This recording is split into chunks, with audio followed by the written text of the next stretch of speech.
GE Aerospace.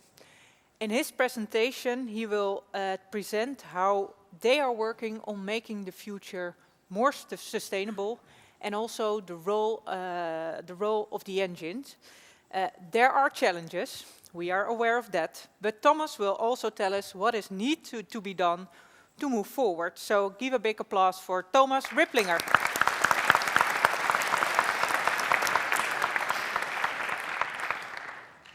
Thank you, Marty, for the kind introduction, and good afternoon.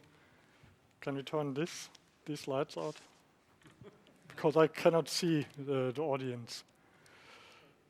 So, no, these two. Okay, doesn't matter. Good afternoon, welcome everyone to my presentation on hydrogen propulsion.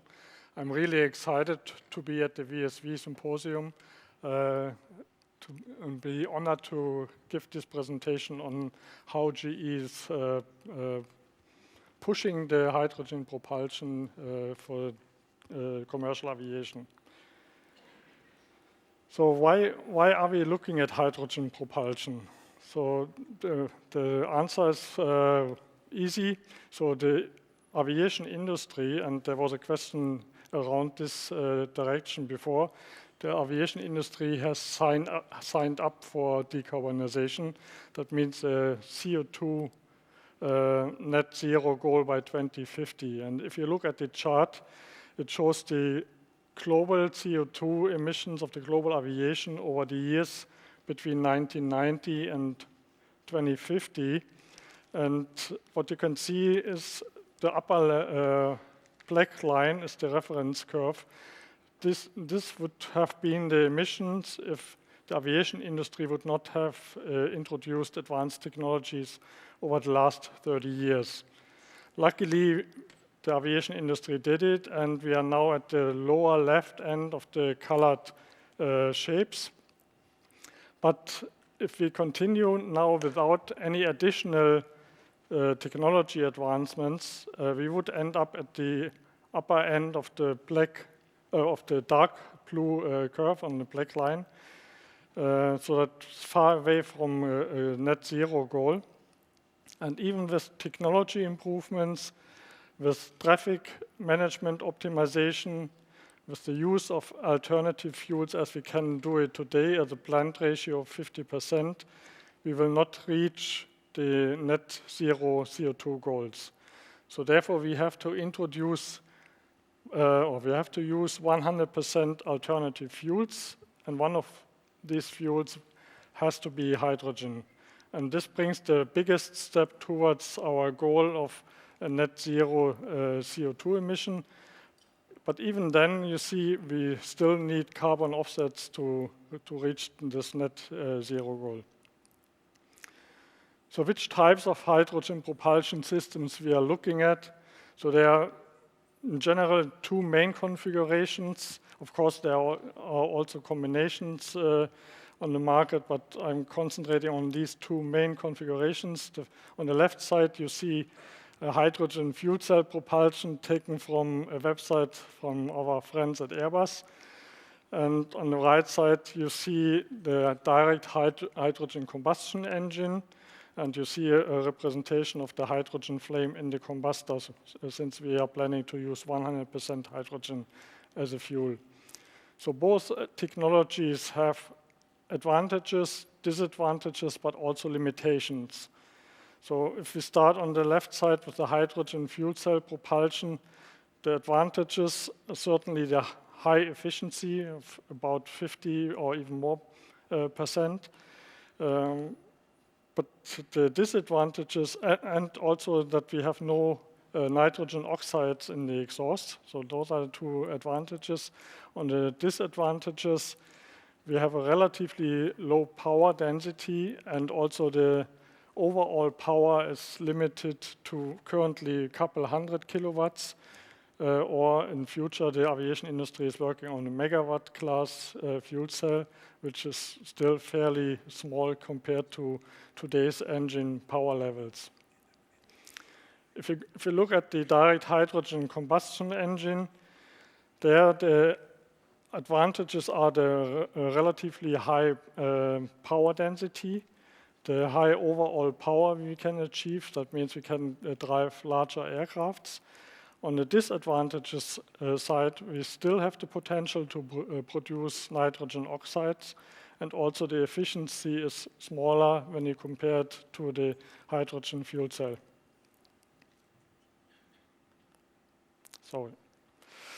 So this chart shows where we expect these technologies to be introduced in the market, and also by when. So mainly because of the limited power density or overall power, the hydrogen fuel cells will most likely be hitting the market in the regional class, and we expect them to be ready by 2030.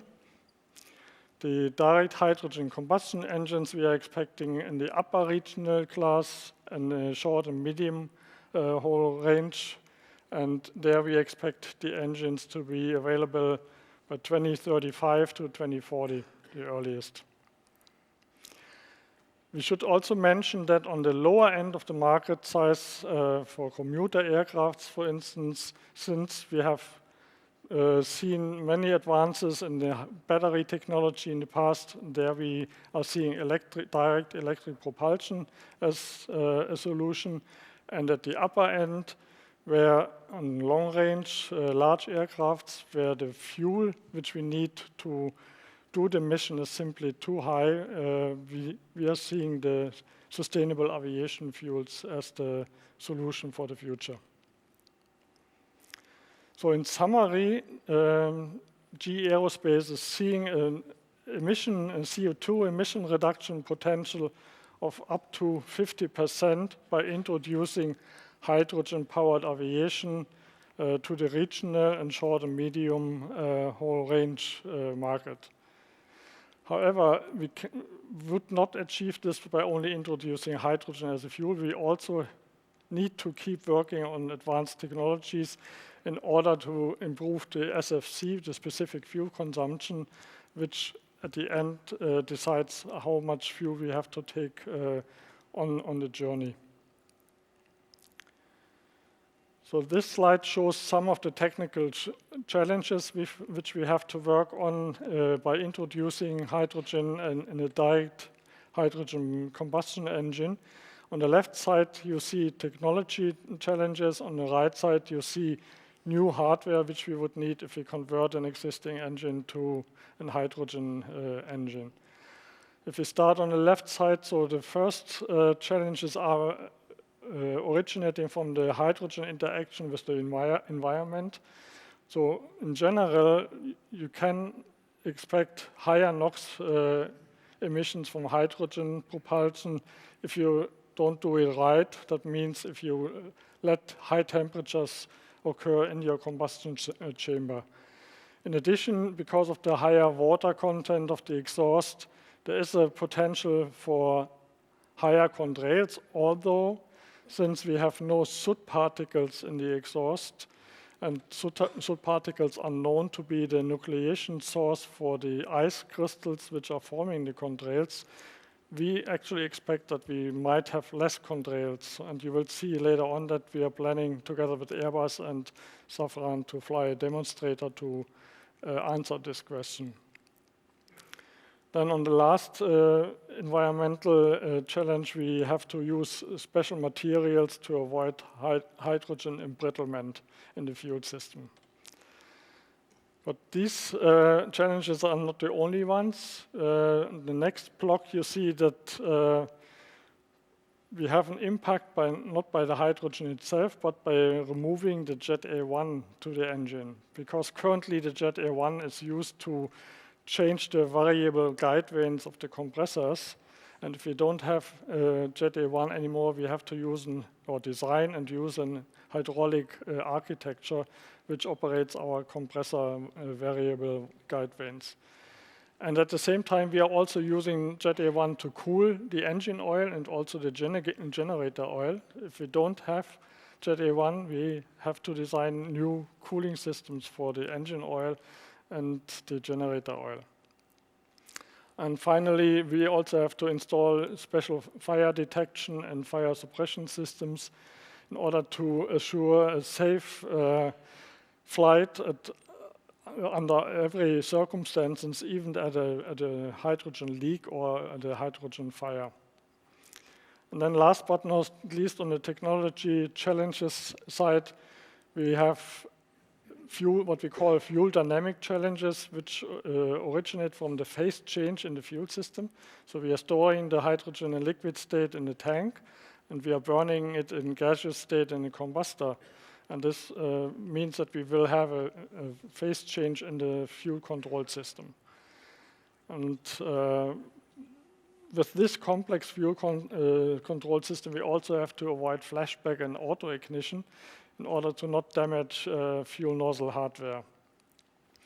Then, since hydrogen is so reactive and light flammable, we have to use a purging and inerting system for the fuel lines, which we don't have to use on the current Jet A1. And since the whole system is very complex, we have to ensure that we have a very direct throttle response in order to fly the aircraft safely. I think in interest of time, I will go quickly over the right side. So what we need is obviously new fuel distribution system, fuel pumps, regulators, filters, valves, insulated piping, and special sealing because the density of hydrogen is so low. Then we cannot only burn hydrogen in existing combustors, so we need new fuel nozzle, new liners, and a new casing. And then the next step is very important, and most people are not aware of this, since we are storing the hydrogen in super cool condition at minus 253 degrees in tanks. We have to heat it up, evaporate it and heat it up to ambient gaseous conditions before we can burn it in a combustor. And just to give you an idea of how much energy is needed for this, it's enormous. For an Airbus A320 aircraft, or for the engine for the A320 aircraft, we need 2 megawatts at takeoff per engine to heat up the hydrogen. And at cruise, we still need 550 kilowatt to heat up the hydrogen. Okay, in interest of time, I will skip the HPT turbine, so we also have to design a new high-pressure turbine. But beyond the aircraft level challenges, we also have aircraft level challenges. So, of course, hydrogen is 3 times lighter than kerosene per energy unit, but it has also, even in liquid state, it has 4 times the volume than kerosene on an energy unit level. That means we will have very large tanks, which means that we cannot store the fuel in the wings, but we have to store it in spherical or cylindrical storage tanks. And I think Volker Baumbach will talk about this in his speech. Then this chart shows a potential adoption of hydrogen to the aviation. So, as already discussed before, we will start with individual or with small airports, which we will equip with hydrogen, and then we will have a hub-to-hub infrastructure and will serve from the hubs then the region by conventional aircraft at the beginning. But there are also potential beyond the aircraft fuel. So we have ground vehicles and local energy needs which can take the benefit from the hydrogen infrastructure. In terms of industry timing, this is mainly influenced by the airframe availability from our friends at Airbus. Mainly, Airbus has an ambition to bring it to the market by 2035, which was already mentioned before, but it certainly is also influenced by the fuel price. And key drivers for the fuel price will be regulation, taxes or better incentives, and also the infrastructure build-out. And the comparison for the fuel price will not be Jet A1, it will be the sustainable aviation fuel. And I think there hydrogen has a benefit. Then this, so far, we have only talked about the theoretical application of hydrogen. Here, I'm showing a concrete demonstrator program that we are planning together with Airbus and our friends at Safran. And the objectives are to demonstrate the hydrogen fuel concept to the market, build a collaborative partnership with the industry to foster the adoption of hydrogen, and start addressing key challenges of hydrogen-based aviation ecosystems. And last but not least, we will also acquire contrails data from in-flight measurements, which are important for the climate dialogue. And the demonstrator shown on the lower right side is an existing Passport 20 engine that we will modify under CFM. We will design and ground test the modified version. Airbus will design and ground test a storage and handling system. And when ready, the A380 will be retrofitted with all elements and put through an extensive flight test campaign. I want to close with an outlook of a potential product vision, starting with the demonstrator, which is supposed to run on ground in 2026 and fly in 2027. We are seeing a first application in the turboprop market up to 5,500 horsepower class, where we expect an entry into service in 2035, and a potential application to the turbofan market up to 30,000 pounds of thrust for a turbofan, where we expect an entry into service in the early 2040s. And with this, I want to conclude my presentation. Thank you for your attention, and I'm happy to take any questions.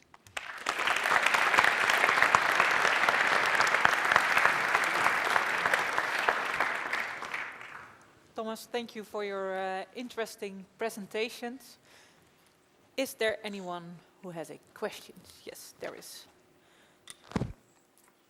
Nice catch. Thank you. Thank you very much for your interesting presentation. I was wondering, you showed a few slides back the reduction of seats caused by the hydrogen storage. How will you make such an aircraft attractive to the market? Well, maybe I let the airframer answer this question, because it's mainly an airframer question.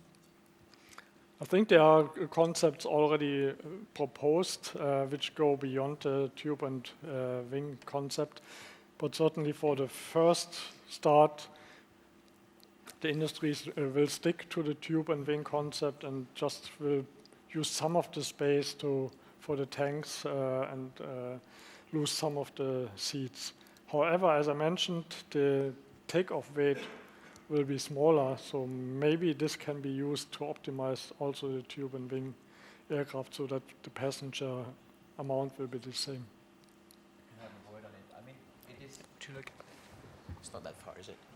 I have to speak with this little bot.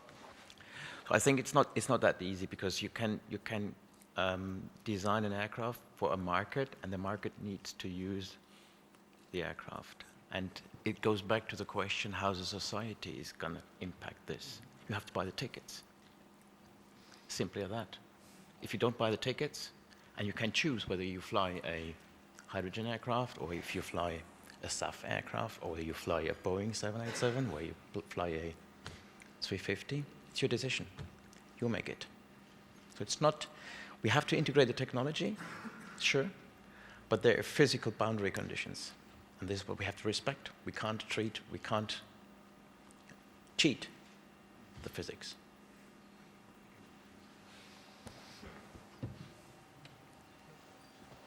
It goes less distance. Yeah, thank you for your presentation. You said that it will soon be demonstrated with the Airbus A380, and then afterwards it will be implemented with the turboprop engines. But why first with turboprop engines while it's being demonstrated with a turbofan engine?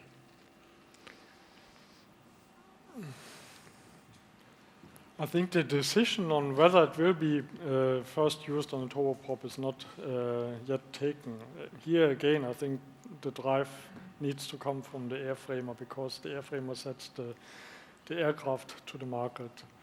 So it's just a personal view of GE Aerospace that we are expecting that a turboprop engine will be first on the market. But it depends on the airframer at the end.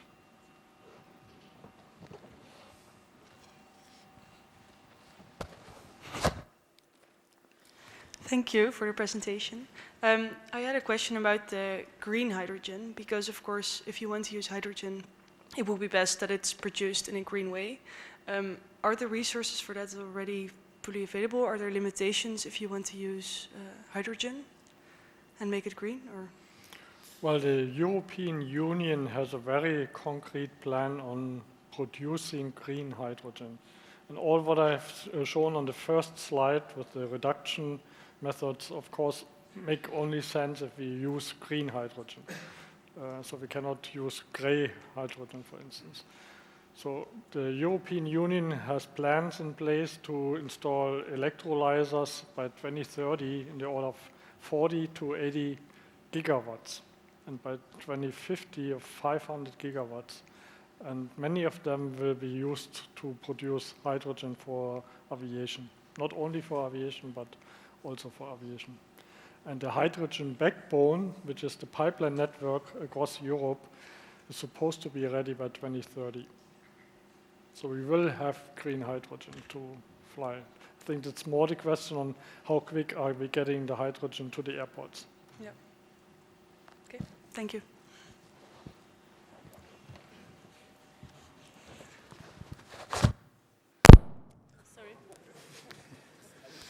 I was wondering, you said that the hydrogen will start to be implemented into aviation world as a hub flying structure. My question is that in 1980s, the aviation world expected to develop a hub flying structure, so passengers would fly a short-haul flight, then a long-haul flight from one hub to another, and then another short-haul flight. And that's how Boeing 747 and Airbus 380 were developed. However, now we see a failure of those projects as the passengers preferred to fly more direct routes. So I was wondering, how do you not make the hub structure fail with hydrogen? Not sure I understood the question. So, and I'm not sure whether the aero engine manufacturers are the ones who can answer the airport strategies. I think it would be more a question to the airport operators. Maybe we come to that later. Thank you. Let's go for the last question. Maybe the guy in the red shirt first? A bit shorter? Or, okay, thanks.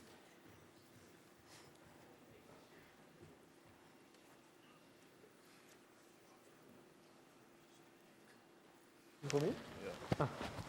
Yeah. Thank you for sharing your insights. I see a lot of people saying that fuel cell will be introduced in the market before than hydrogen combustion-based engines. But I see that a lot of the challenges are actually for both type of architectures. And I'm led to believe that burning hydrogen in a turbine is something that is already done in the power industry, so for generating energy.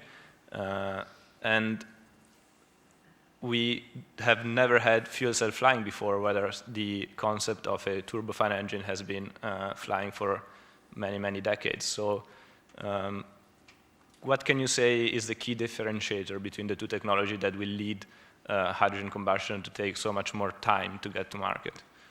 If you know, or yeah. So the hydrogen fuel cells are actually flying. There are already airplanes flying, relatively small airplanes. I think there the main issue is the scaling up to higher power levels, but the technology as such has been demonstrated already. I think the challenges on the direct hydrogen combustion engines are first the liquid storage and the heating of the liquid hydrogen to the gases, and have to have this complete new fuel system on the aircraft engine. So there's no experience from the past, and also the power generation industry is not using this technology. They are using gaseous hydrogen. And the third argument is for why it is difficult also for direct hydrogen combustion engines is we all know that we only can introduce direct hydrogen combustion if we also have low NOx emissions. And these low NOx emissions are not as easy to achieve on an aircraft engine than on a power generation engine. And this makes it very challenging to develop an engine ready to the market before 2035. Thank you. Well, Thomas, thank you Okay. very much for your presentation. Give him a warm applause.